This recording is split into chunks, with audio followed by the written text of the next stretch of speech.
a city for me is a place where I would differ a city from a rural small town. Since I'm born and raised in Stockholm, which is the biggest city in Sweden, although small in comparison to other big cities in the world. But I would say a city for me is a place where I wish that it was a place where people feel that they are included, that they are part of the context, that they can engage in activities without being restricted by economy or so. For instance, culture. For me, culture should be free and open. Well, a city for me, it's like a love relationship. And in this relationship, I need to spend time with the city in order to experience it, in order to explore what is in this city. And a city is like, again, like a relationship in life. It has its up and down. You have good places in the city. You have places that you don't like. You have a drama when people like going out, demonstrate and protesting. And then you have this lovely romantic, then like some spots in the city when you feel the happiness, when you feel calm, maybe waterfront or in the park or maybe even in your courtyard or at home. So this is a city. It's a livable relationship when you need to deal with like both happiness, sadness. Okay. Well, first, for you to understand my perspective of the city, I think you need to know a bit more about my childhood. And since I'm little, I love to write. I love to write theater, and I love to invent stories about people. So, for example, the neighbor could come home and I would just want to invent something about her, just write a story about her. So it would be like creating my own people in my own word. And my love for theater made me look at the city in a different perspective, which would be like the city is like the decor, the stage, and we're all acting in it. But I would say it depends on the scale, from the smaller scales to the bigger scale. If you start on the very small thing, then it's very much about the structures. Then it's basically a sleeper city would be the smallest thing there is, a place where people go to sleep basically. They spend almost half their life there, but it's still just a place to sleep. And then it's very much about individual houses actually, just being clattered into one conglomerate. And as you move up the scale, being bigger and bigger, it's much less about the individual structures, it becomes more about the joint structures. And when you go really big into the mega cities, then it's not really about the structures at all anymore. Then it's very much more about the vibrant city, about the pulse, about the kind of culture that makes up the city. It stops being, to me at least, it stops being a structural fundament and it becomes more of an essence. You don't live in Stockholm, you are Stockholm. The definition of the city is the same whether you go to Umeå or you go to Tokyo. It's just like space or like the how big it is that varies, but the whole definition of the thing that is a melting pot of people coming together. And then I would say something as well under constant development as well, and it's always changing.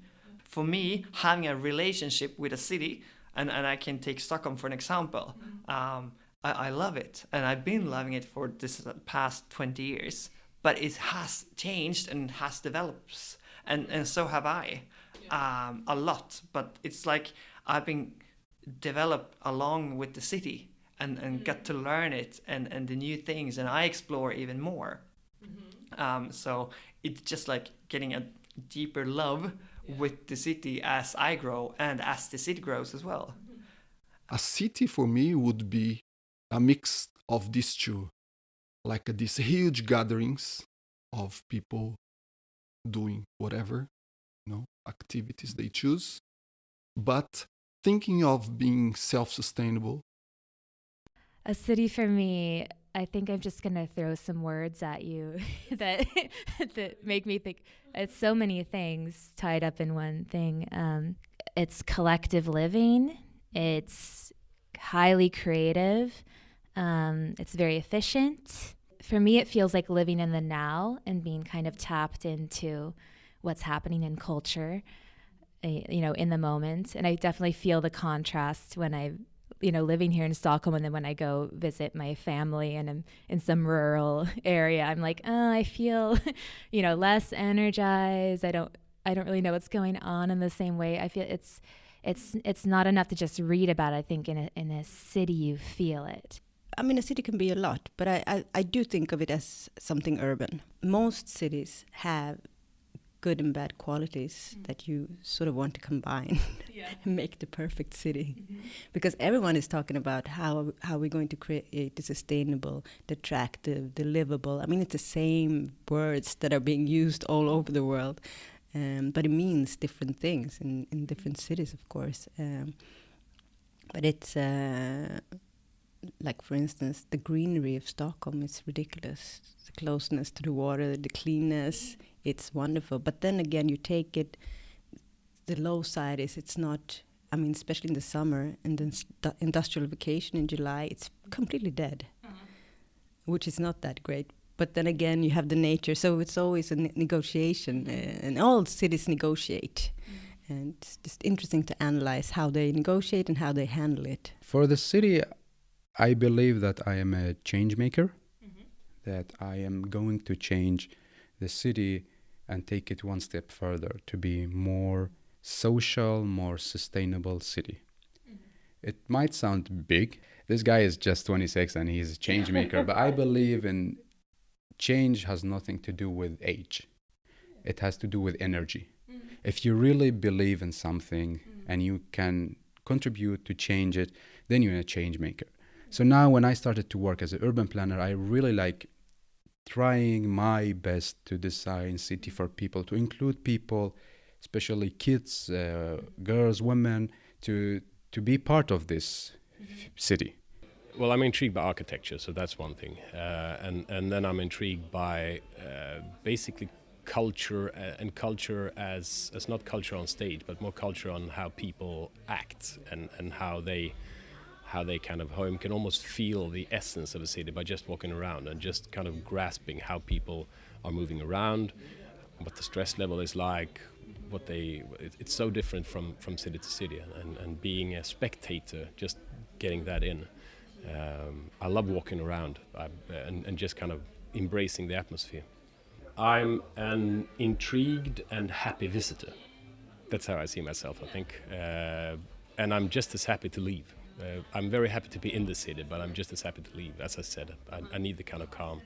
I'm going to look at this through the lens of my work lifestyle. I think I'm kind of a wanderer because I'm a freelancer, so I'm not really going to a 9-to-5 job at one building every day. So sometimes so my days are really different. Every day is different. I'm going to different parts of the city to meet with customers, or I'm coming here to my co-working space where we are now. So I have the pleasure and great privilege to kind of look through the back door of all kinds of businesses and see what everybody's doing. So maybe more explorer than wanderer. I don't know, but I get to see the big picture every day, and I love that. Well, I'm definitely a player. Just being an individual and existing. Yeah.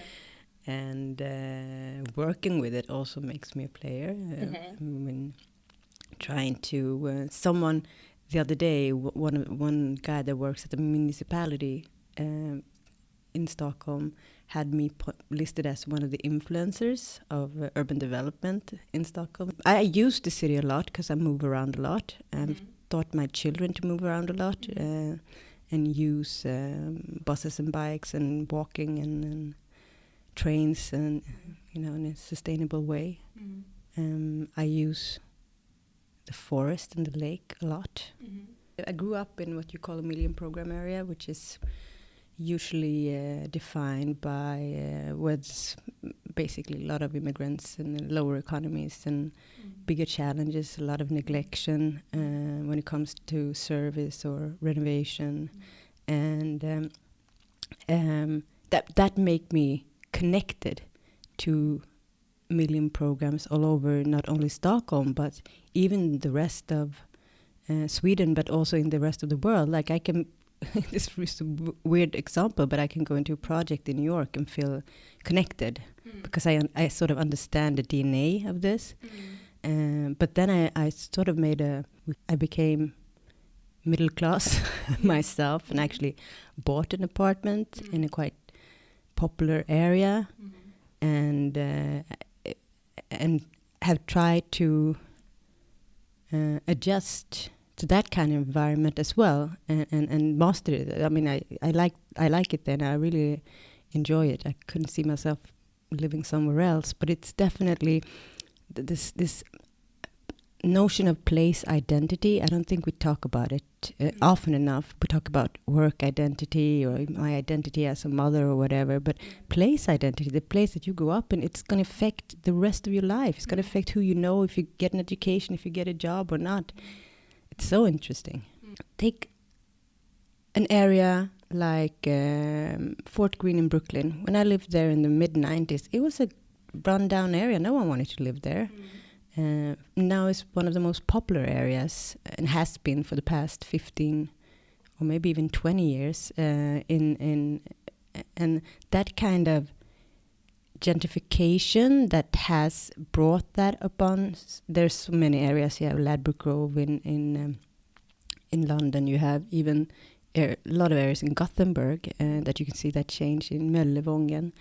So I'm thinking, like, how do you make the gentrification a positive value instead of, I mean, it has a positive value for the economy, for the place, because rich people are moving in, but then poor people are moving out, which is the bad thing. So how can you keep them both? And that is a very strong social force and ingredients for healing a lot of our areas that are considered sort of having challenges. So it's, again, how can the soft infrastructure co-work with the physical one? And I think it's a lot of policy making and a lot of politics in that. My wife tries to bring a little bit of this countryside experience that she had. And we have a small daughter, 4 years old, so we want her to have this experience.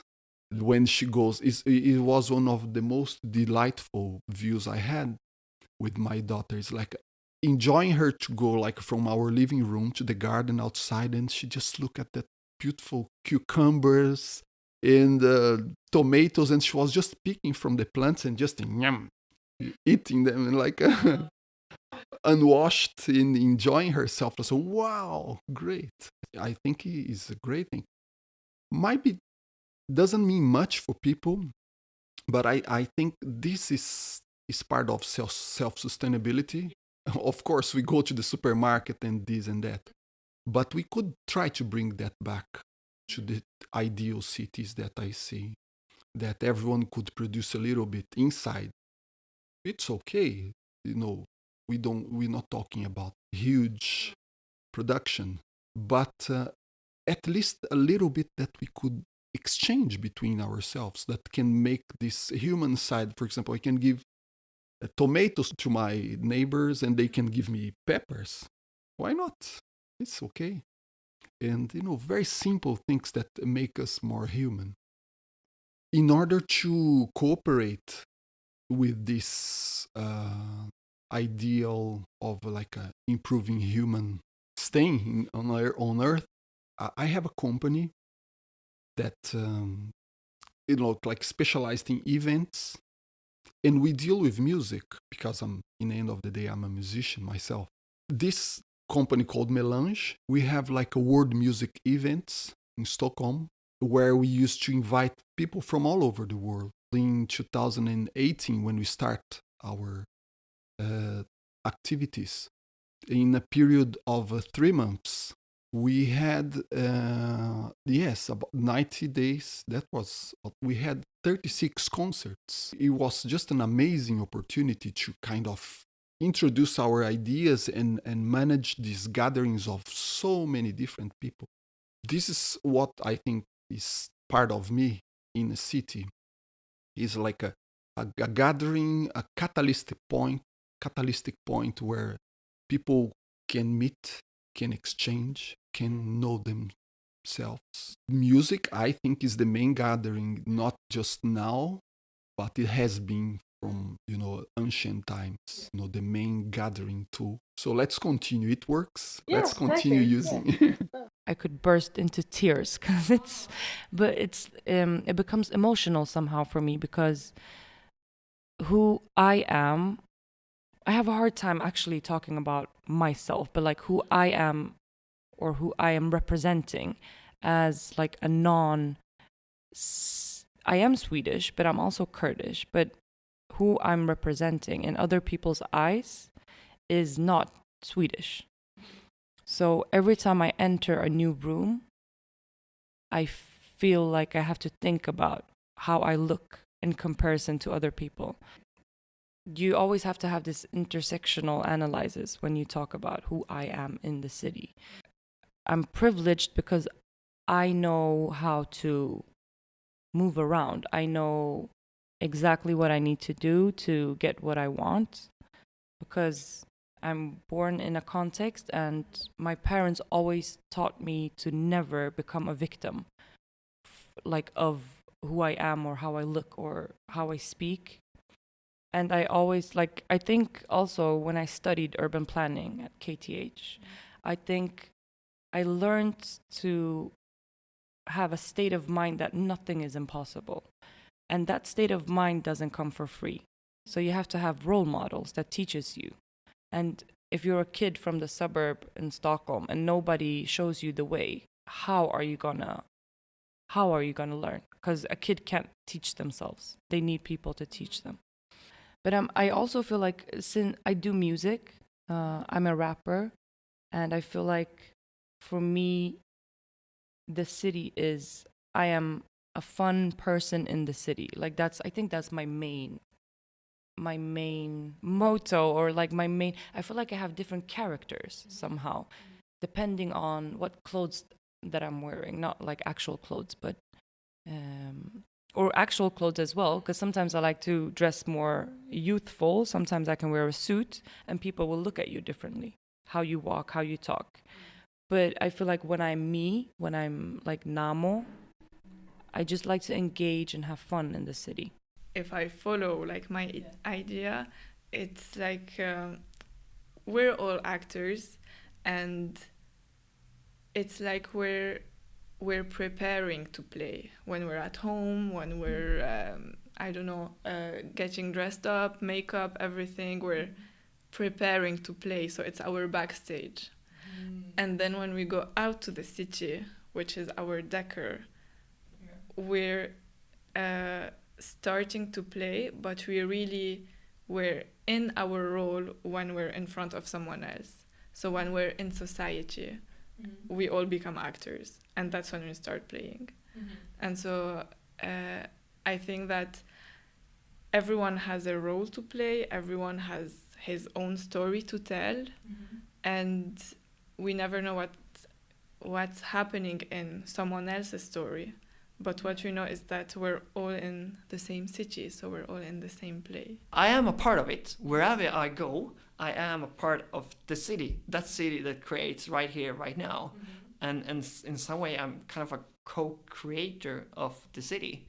So I am a part of building the whole atmosphere, either if I go there as a tourist or being in the city as a tourist or as a local or as a worker. But it all adds up to the total sum of what is that city. If I'm running with my backpack, just going to a meeting, but for a tourist that sees me, is like, wow, he's really into the city.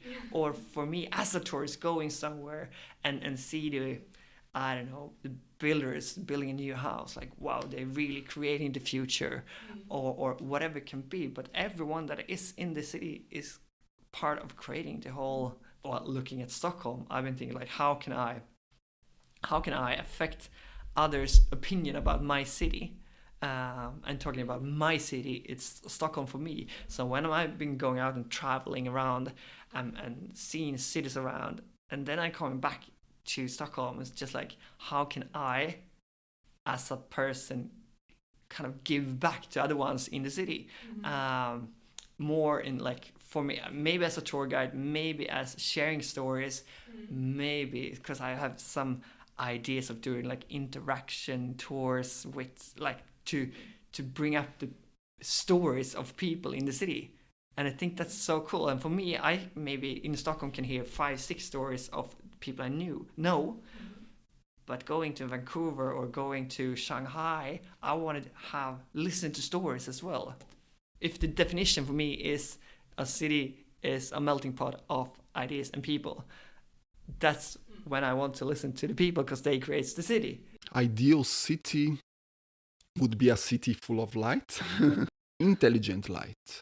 I mean, light from nature, because we here in Sweden, we know that, the winter time is pretty hard.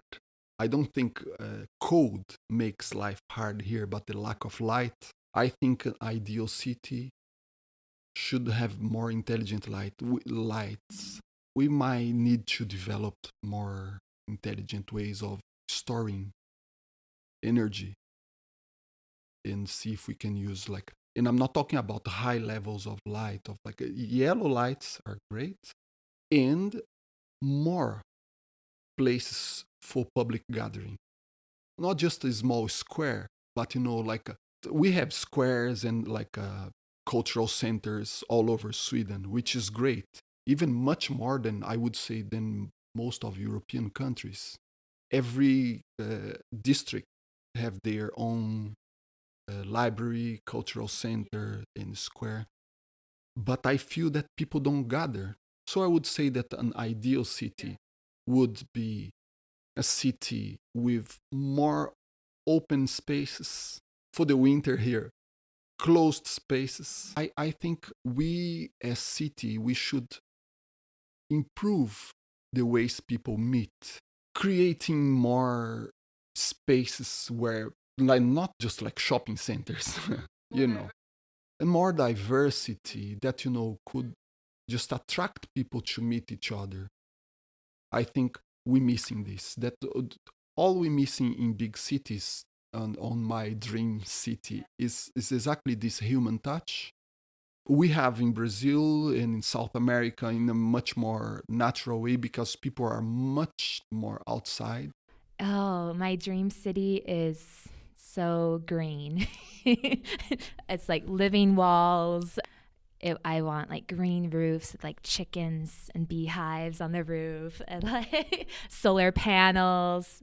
I want totally clean green energy.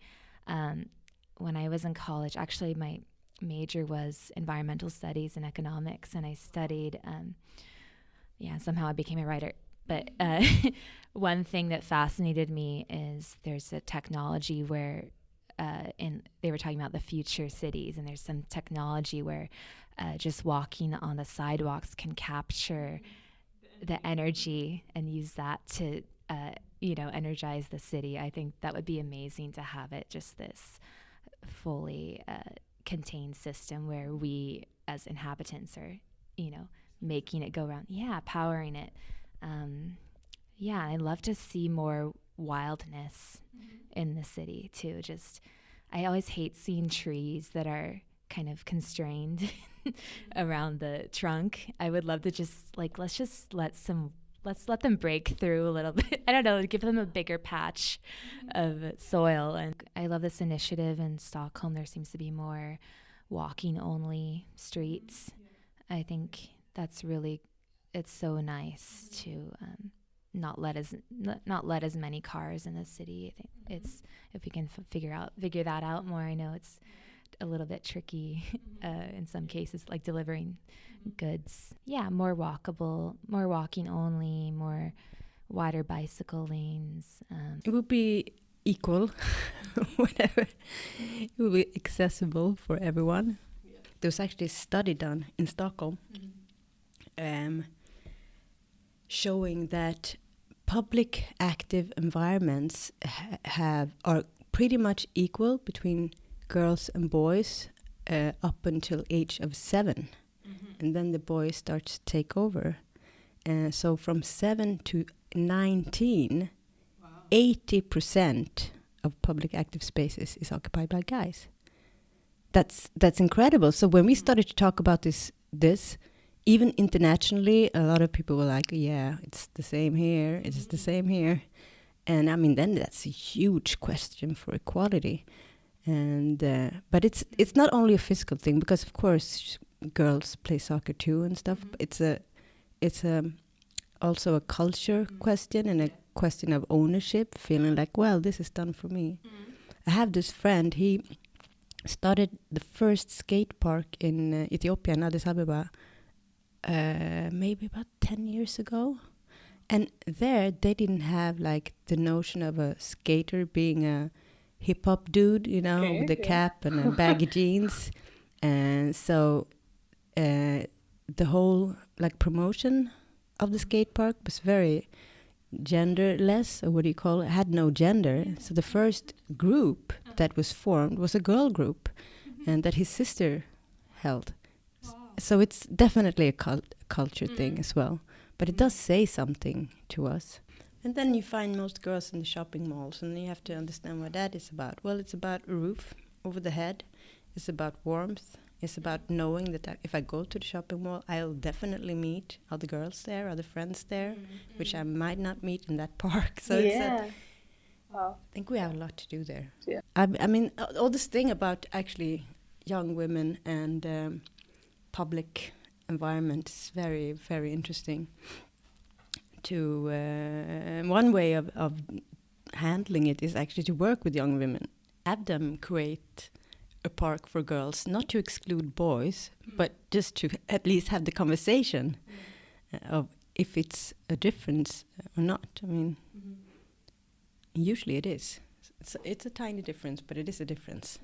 Like you can design so that people can get activated more.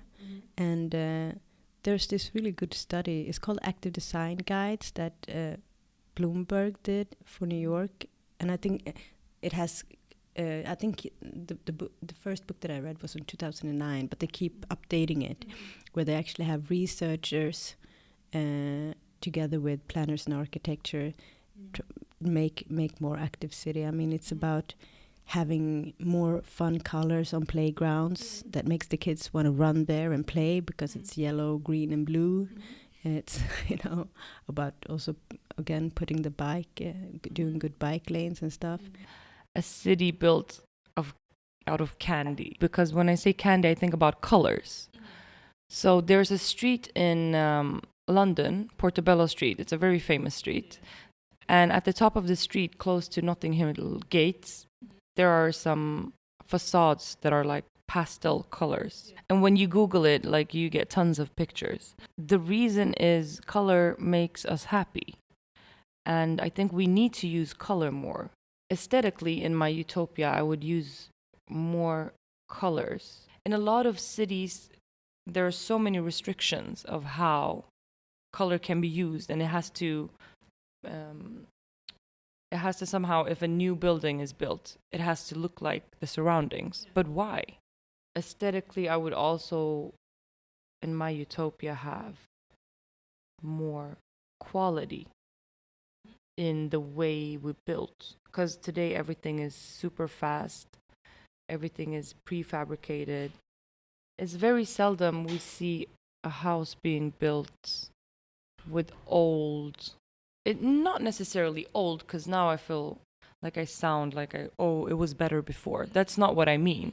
I mean, like, things doesn't have to happen overnight all the time, because we know what happens to buildings that are built too fast, and you can see it a lot in a lot of cities. Like, you built in a lot of moist gets built in the building, and which is like you're making the building sick. It's supposed to be here for 100 years.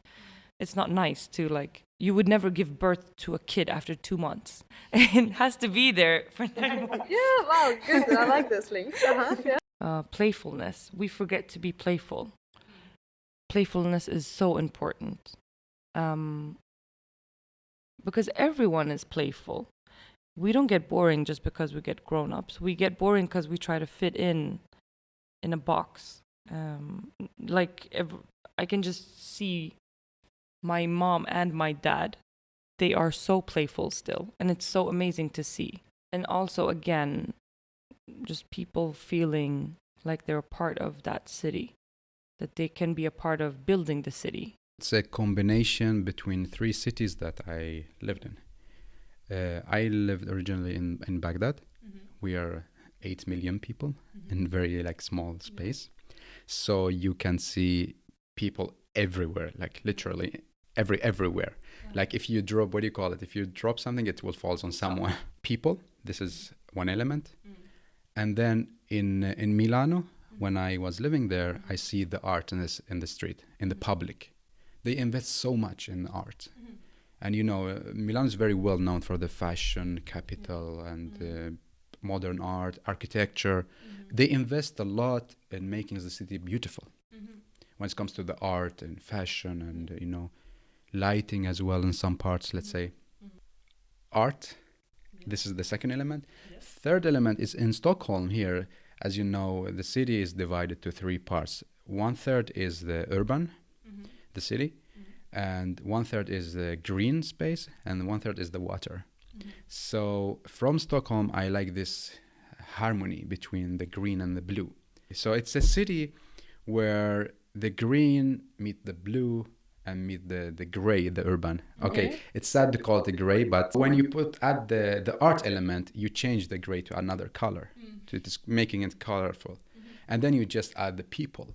So it's become livable. So my dream city, and this is what I'm working on now, every day with the project, is to have a place where people feel part of it, where people feel they are inspired by their environment.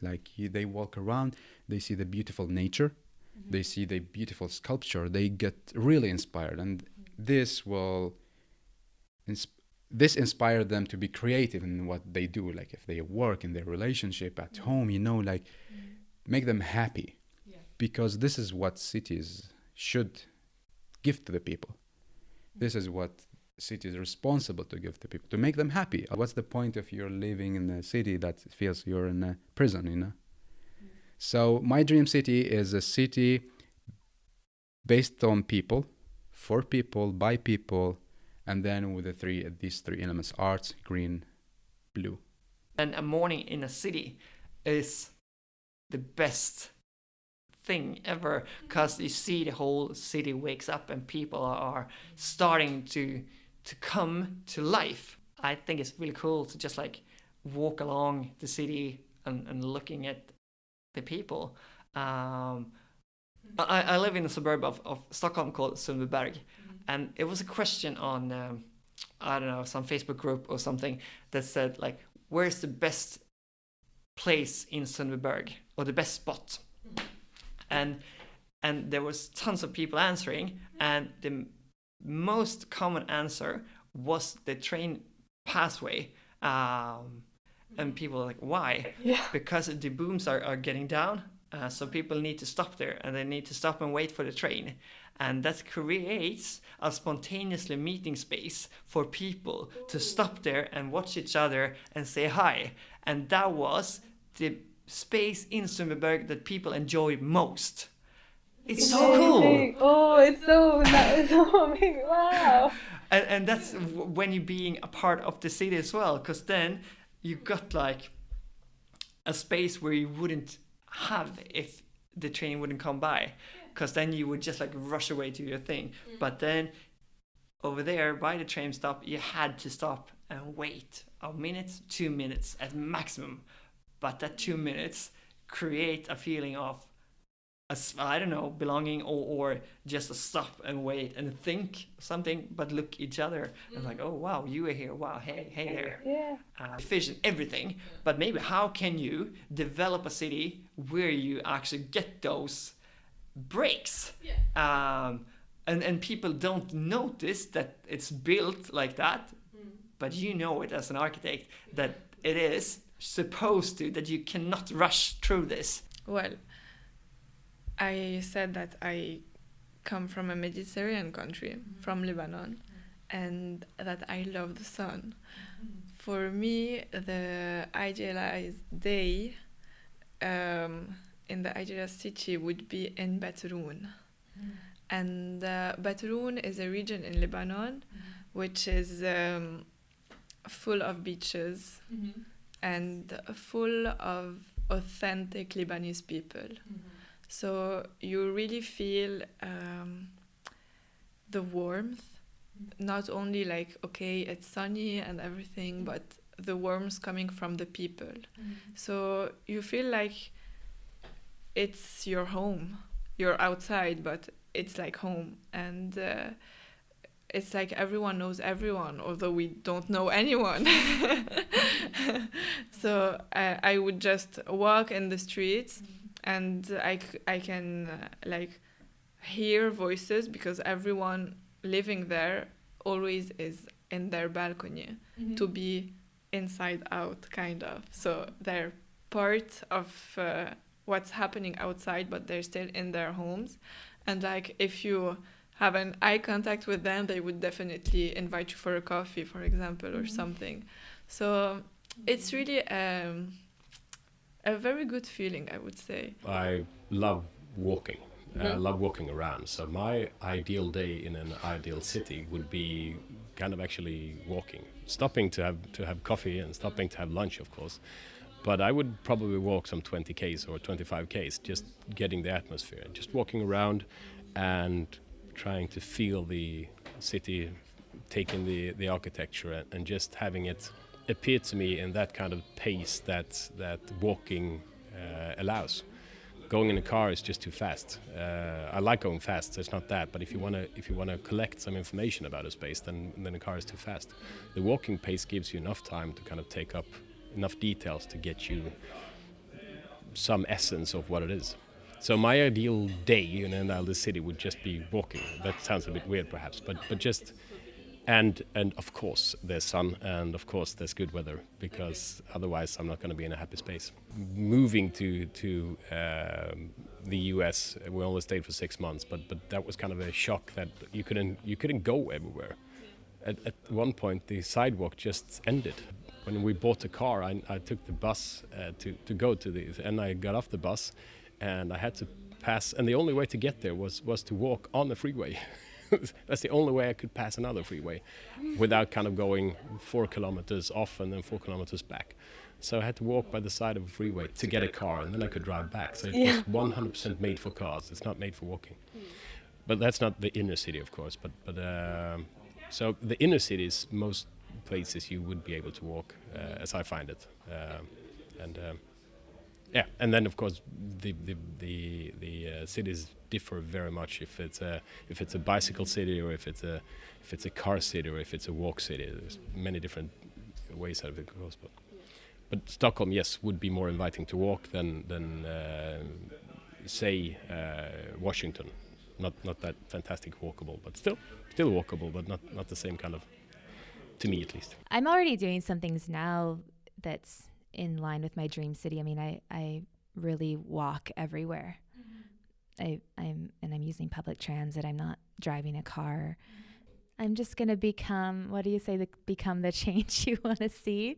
Getting people to work together, especially on a municipal and a politician level, it's so important. Otherwise, all the good work that you're doing with children and young girls or whatever is just unnecessary. It's not going to happen. So that's what I'm really trying to do more of now. And personally, I do think about, I mean, I don't drive a car, for instance. I do those sort of things. I mean, the smaller things, like I will deal with my garbage in the correct way, and try to teach my kids to take care and appreciate the nature. So it's I mean, you could live the lifestyle fully, I actually have a lot of colleagues that I admire that actually are doing it completely, fully. It's this, they're really sustainable. They care about exactly what they eat. I care about it a bit, but I'm not going to be a full vegetarian, probably. And I'm not going to pretend that I want to, but I don't eat that much meat anymore. I mean, you do what you can, basically. But I'm not perfect in that sense. This is a very small movement, but it just bringing that kind of curiosity is a way of participate on this. As I mentioned, the festival, I still meet people on the streets here in my district asking me, "Are we going to have a festival again this year?" It's so sweet of them remembering that day that there was something special going on. It was my idea to have an edition of this 2020, but now we have COVID, we have Corona time, so we don't know how regulations are going to be. We live in a very specific moment. We have to keep dreaming, I guess. So that's what we do. It's like being a catalyst again. Not by doing things to attract people attention, this is not the idea, but to do what we like, but always in view that it can benefit not just ourselves, but others. I do have a responsibility. I can't just sit at home and roll my thumbs. But I believe that we're so afraid to talk about the responsibility of society today, because people are scared of being called you're a socialist, you're a communist, but that's not what it's about, because you have an individual responsibility, but society has a responsibility. I don't have the answer to how we make people feel more engaged, but I do know that we need to change something. And I believe that representation is a key to that. Who is planning the city? In my utopia, I would have a planning department where I had people of all ages, all colors, genders, religion, you name it, whatever sexual preference people have, because we need that to represent the people in the city. Old people, we always forget the old people. They're such a asset to society. They've been here for a long time. They know what's up. Like you said, I think my honesty is the key to how I come about with these issues. I think something that people don't understand is in every aspect of being a planner or being a role model or being an architect or even through my music, communication is the key to everything. And I feel through my music, I communicate somehow to show young people in neighborhoods that are not the inner city, that are in the projects or the hoods or whatever you say in English, but you understand what I mean. Maybe they look at me and oh, she looks like me. If she can do it, I can do it. I don't know. That's how I do it. And you can also do small things. Placemaking is a very good tool to use. Do small things in your neighborhood. Create art in your neighborhood. Just do fun things. I don't know if it started 10 years ago when everyone was knitting and putting on trees and lampposts and paper bin bags. That's a way of communicating. It's guerrilla art, but it's so soft that it doesn't become illegal because you can remove it as well. I wish that we could communicate more through art, through graffiti and through other kinds of art forms in the city, because people love it. It doesn't have to be big or small. It can be anything. This is what I'm believing in, actually, that me by myself, I cannot change everything, especially when it comes to city. It's a relationship, so the other part should put some effort on it. So how to make it happen, how to make a happy city or a good city, a social city, it's responsibility is divided to many parts. My responsibility is to try as much as possible to include people in my design, to plan and design a city that fits to people, not to cars. What we were planning in last years, it's only, highways, giving the car the priority, so many parking spaces, and divided city that you need to have a car in order to go to buy something, or in order to go to play football, or in order to go to dance. But in the social city, in the city based on people, so you should able to go to what you want, your facility, by walking, taking bike, public transportation. Car shouldn't be part of your daily life, because then it's going to be question about people that don't have money. Then you have kids, you have students, you have single moms, people that really not have the opportunity to have a car, to park it, to pay for it, and in the end, it's not sustainable if we think about. Now we're talking a lot about cars, but anyway, my responsibility, or how to make this happen, is to find a design and plan that makes people's everyday life easier. That they don't need to have a car to do something. They can walk and bike. They can easily meet each other, have a social life, a community. Walls shouldn't segregate them, a joint city. It's difficult because every part of the city has a special story, and we cannot just copy paste. That's why we failed planning city, because we're trying to copy how Dubai did, or we're trying to copy how USA did. But this is a big fail, because people here are not the same people in Dubai and here, or are the same people, let's say, I don't know, in Australia, because every space has its own story. People have their own traditions, how they behave, their culture.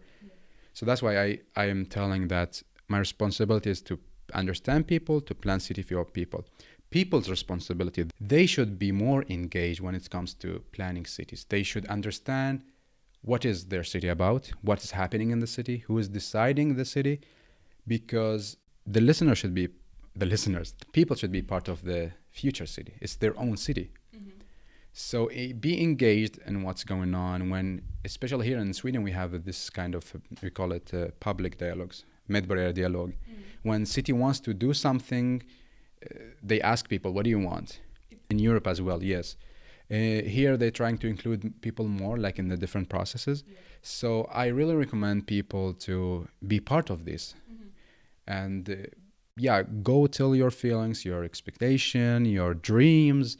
It helps us. It helps the municipality, helps us. How should we plan a city that you will feel good? You will feel happy to make a family there. You will be creative in creating business and contribute, and you will create a good community. And then the municipality or the landowners, they should rethink about where they put their money, how they invest. Are they investing in segregation or in creating communities? It's a big difference. So I think stepping back, looking to the city, to what is a city for people, that will help us a lot to create a good city when everyone is happy, when it's equal. I know it's difficult to reach. It's a kind of impossible, but it's a process, and we should never give up, because this is life. This is a relationship. It's not about giving up. It's trying. Thank you for being with us, dear citizen. And I wish you to notice something new the next time you go into the city.